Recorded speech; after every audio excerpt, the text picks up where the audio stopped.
I didn't want to wade into this one, honestly.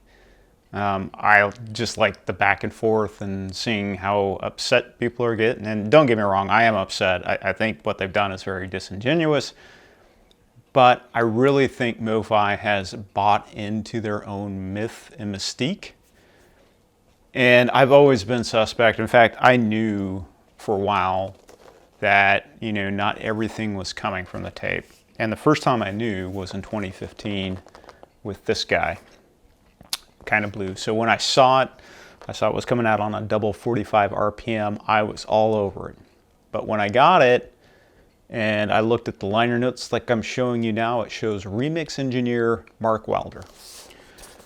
What does that mean? So for Kind of Blue's anniversary, Mark Wilder, who is a dedicated Sony engineer, took the original 3-track master tapes and he did one final transfer.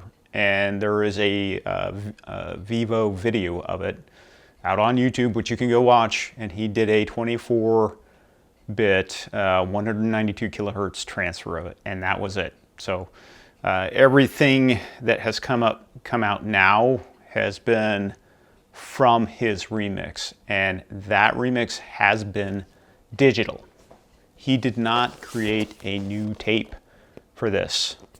So using the mystique of this banner is a misnomer. Now, legally speaking, they could probably say, well, everything comes from an original master tape.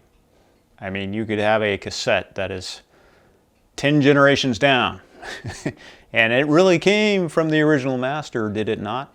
So, yeah, personally, I'm okay with digital. I see there's nothing wrong. I do think it was disingenuous. Another thing that I found highly suspect was this new release, Alan Parsons' Eye in the Sky. I am in the process of working on a Speaker's Corner version of Does It Audiophile, and I will be doing a compare of the Speaker's Corner version. Hopefully I can get by with sound samples. Sometimes I do these things, and it's like the last video I mentioned, the Bob Dylan didn't sail through, and some people were like, oh, I'm glad the Bob Dylan didn't sail through. I get you, I understand. But the original liner notes for this state, and this is coming from the Speaker's Corner version. I've seen this on the original LP. What it says, the digital master was recorded on the Sony PCM 610 system, digital master. And when you look at what Mofi did in their liner notes, or their replica of it, that piece of information was missing. Now, if you look at the very bottom in the fine print, it says, Eye in the Sky was originally mixed to both analog tape and the Sony PCM 610 digital system. Really? I don't buy that. I don't buy that it was done on analog tape. I could be wrong. And another interesting thing is it says, any sonic artifacts present are a product of the original master tape. Attempts to eliminate them would have negatively impacted the integrity of the presentation. That is just a common statement. It appears on almost every record, including Dire Straits' Brothers in Arms. And Dire Straits' Brothers in Arms was digitally recorded to begin with anyway, so you can't even make that statement. You have to say it's digital. So for me, I think they've bought into their own mystique. There is a total lack of transparency. And, you know, if I were them moving forward, I would follow the tone poet mode of operation. Because Joe Harley, when he's sitting there with Kevin Gray, he is showing you video of the actual master tape. I know a lot of people do not like the Electric Recording Company. In fact, there's a debate about their Doors release right now, if what they got was truly the master. That's a whole nother story. But, you know, you have pictures of their source material.